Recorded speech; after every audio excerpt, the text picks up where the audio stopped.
the butt. Afternoon. As you can see, the weather's kind of turned. Getting kind of ugly out there. Well, all afternoon we had no wind at all.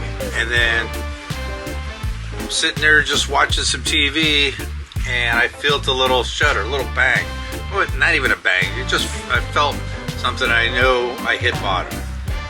And the wind, it went from nothing to about 30 degrees straight out of the east. 30 knots. Straight out of the east. So I took down the tarp. As I was taking down the tarp, I go, holy crap, we're moving. And I've been at this anchorage now for over 5 weeks, and all of a sudden, I break loose.